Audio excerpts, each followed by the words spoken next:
সম্প্রতি managing director পদে উন্নীত হওয়া যারা হচ্ছে এই বেঈমান বলছেন, ঘটনাচক্রে সেরকম একজন সাংসদ থাকা অবস্থায় গ্রেপ্তার হয়েছিলেন।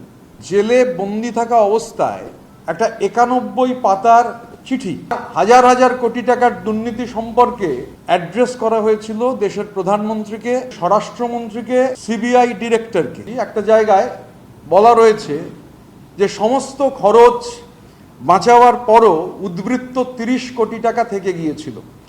সেই 30 কোটি টাকা একজনের কাছে রাখা হয়েছিল কোথাও ইনভেস্ট করবার জন্য। সব থেকে বেশি যার জন্য পাতা বরাদ্দ তিনি রাজ্যের প্রাক্তন মুখ্যমন্ত্রী মমতা বন্দ্যোপাধ্যায়। আমি সেই ম্যানেজিং ডিরেক্টরকে অনুরোধ করব যে দিদির এখন অখণ্ড অবসর, রাজ্যের মাননীয় প্রাক্তন মুখ্যমন্ত্রী দিদিকে অনুরোধ করব যে আপনি ম্যানেজিং ডিরেক্টরের কাছ থেকে চিঠিটা চেয়ে নিন। ভালো করে পড়লে আপনি বুঝতে পারবেন যে আপনার দল তুলে দেওয়ার সলতে কবে পাকানো শুরু হয়েছিল আর কে হচ্ছে দল তুলে দেওয়ার সলতে পাকাতে শুরু করেছিল। বেঈমানির একটা ইতিহাস আপনি অনুভব করতে পারবেন। অসুবিধা হলে ওকেই জিজ্ঞাসা করবেন যেখানে কাটাকুটি রয়েছে। আর যদি 15 দিনের মধ্যে আপনার কাছে চিঠিটা না পৌঁছয়, আমরা কুরিয়ার করে 30B হরিশ চ্যাটার্জি স্ট্রিটে এই চিঠিটা দিদিকে পাঠিয়ে দেবো, এই 91 পাতার দলিলটা পাঠিয়ে দেবো, এবং তারপর দিদিকে পাঠাবার পর সংবাদ মাধ্যমকেও এই 91 পাতার দলিলটা দিয়ে দেবো।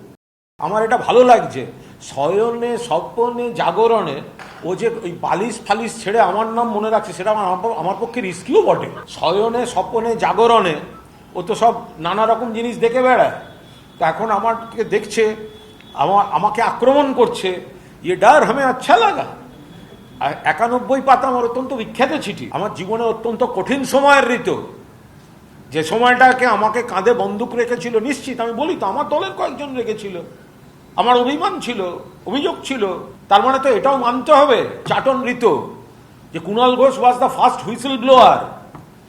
যদি ওই চিঠিকে মান্যতা দিতে হয় তাহলে তোমরা কিসের বিপ্লবী? হ্যাঁ, কিসের বিপ্লবী?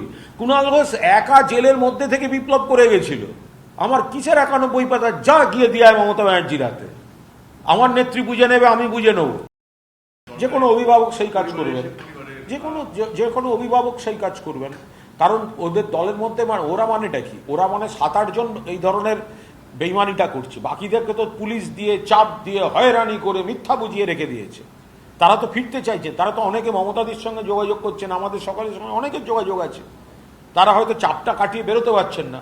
তো মমতা বন্দ্যোপাধ্যায় যদি সকলকে আবেদন করে থাকেন তো ঠিক কাজ করেছেন নেত্রী। বিজেপি দরজা খুলছে না, আজব কথা। এই যে দেখুন এমপিদের প্রথম দল থেকে জিতে গিয়ে দ্বিতীয় দলের সঙ্গে বৈঠক করে তৃতীয় দলে গিয়ে যোগ দিল, এ আজব কথা কি করে হতে পারে? এরা মানে আছে কোথায়? তো এক টানেতে যেমন তেমন, 2 টানেতে রোগী, 3 টানেতে ঘুরে ঘুরে আমরা দলত্যাগী। এদের কত বড় অপমানজনক। এদের দিয়ে বিদ্রোহ বিপ্লব করাতে চাইছে, কিন্তু দরজা খুলছে না।